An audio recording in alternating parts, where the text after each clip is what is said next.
नमस्कार। भारतीय सनातन धर्म में आपका एक बार फिर से हार्दिक स्वागत है। आज का विषय है मार्कंडेय ऋषि की कथा। जानेंगे मार्कंडेय ऋषि कौन है, उनका क्या महत्व है और सनातन धर्म में क्या उपलब्धि है उनका।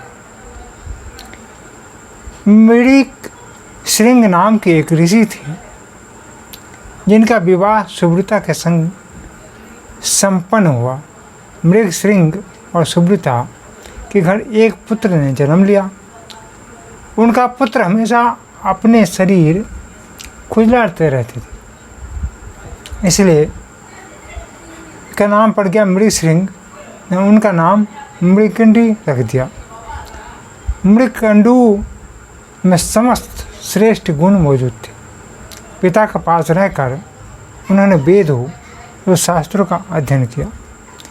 पिता की आज्ञा के अनुसार उन्होंने मृदगुल मुनि की कन्या मरुदती से विवाह किया। उनका वैवाहिक जीवन शांतिपूर्ण ढंग से चल रहा था, लेकिन बहुत समय तक उनके घर किसी संतान ने जन्म नहीं लिया। इस कारण उन्होंने अपनी पत्नी सहित कठोर तप करने का फैसला किया। तपस्या करके उन्होंने भगवान शिव को प्रसन्न कर लिया। तब शिव जी उनके सम्मुख प्रकट कहा, हे मुनि, मांगो क्या वर मांगते हो। मुनि मार्कंडेय ने कहा, प्रभु, यदि आप सच में हमारी तपस्या से प्रसन्न हैं तो हमें संतान के रूप में एक पुत्र प्रदान करें। महादेव ने तब मार्कंडेय ऋषि से कहा, हे मुनि, तुम्हें दीर्घायु वाले गुण रहित पुत्र चाहिए या फिर 16 वर्ष की आयु वाला गुणवान पुत्र चाहते हो। तब मुनि ने बोले, भगवान, मुझे ऐसा पुत्र चाहिए जो अत्यंत गुणवान और ज्ञानी हो, फिर चाहे वो अल्पायु ही क्यों न हो। भगवान शिव ने उन्हें पुत्र प्राप्ति का आशीर्वाद दिया और अंतर्ध्यान हो गए। समय आने पर ऋषि मार्कंडेय और मरुदती के घर एक बालक ने जन्म लिया, जो आगे चलकर मार्कंडेय ऋषि के नाम से प्रसिद्ध हुआ। महामुनि मार्कंडेय ने मार्कंडेय को हर प्रकार की शिक्षा दी। मार्कंडेय एक आज्ञाकारी पुत्र थे।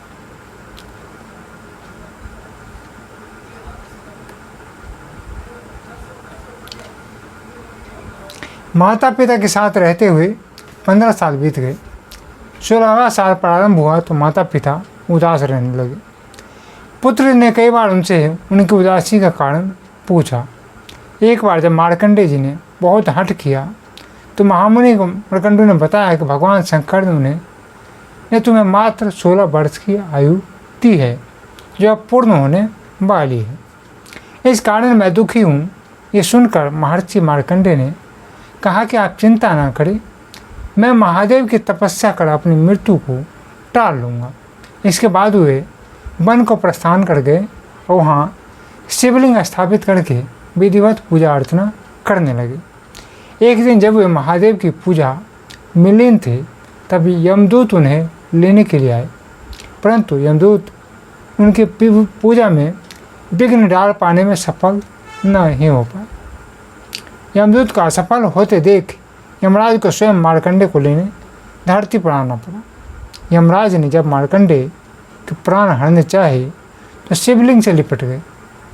इस सब के बीच भगवान शिव वहाँ प्रकट हो गए और यमराज को वहीं रुकने को कहा, परंतु यमराज ने कहा कि इस बालक का समय पृथ्वी से समाप्त हो चुका है, अतः मैं इसे लेने आया हूँ और इसे लेकर ही जाऊँगा। तब महादेव ने यमराज को चेतावनी दी। जब फिर भी वे नहीं माने, तब उन दोनों के बीच युद्ध हुआ, जिसके अंत में शिवजी का त्रिशूल यमराज की छाती पर जाकर रुका। तब यमराज त्राहिमाम करते हुए बोले, प्रभु, मुझे क्षमा करें, परंतु मैं तो केवल अपना कार्य ही कर रहा था। तब महादेव ने कहा, हे यमराज, तुम इस बालक को नहीं ले जा सकते। यमराज तब स्वयं महाकाल की आज्ञा पर वहाँ से चले गए मार्कंडे की श्रद्धा और भक्ति भाव देख महादेव ने उन्हें अनेकों कल्पों तक जीने का वरदान दिया। वरदान पाकर महर्षि वापस अपने माता पिता के आश्रम आ गए व उनके साथ कुछ दिन रहने के बाद पृथ्वी पर विचरने लगे और प्रभु की महिमा लोगों तक पहुंचाते रहे। सती पुराण में उल्लेखित है कि माता पार्वती ने भी मार्कंडेय ऋषि को यह वरदान दिया था कि केवल वही उनके वीर चरित्र को लिख पाएंगे। मार्कंडेय द्वारा लिखित इस लेख को दुर्गा सप्तशती के नाम से जाना जाता है, जो कि मार्कंडेय पुराण का भी एक अहम भाग है। शिव और ब्रह्मा को अपना आराध्य मानने वाले मार्कंडेय जी का विभिन्न पुराणों में कई बार वर्णन किया गया है। मार्कंडेय ऋषि और संत जैमिनी के बीच हुए संवाद के आधार पर मार्कंडेय पुराण की रचना की गई। इसके अलावा भगवत पुराण के बहुत से अध्याय मार्कंडेय ऋषि की प्रार्थना व संवादों पर आधारित हैं।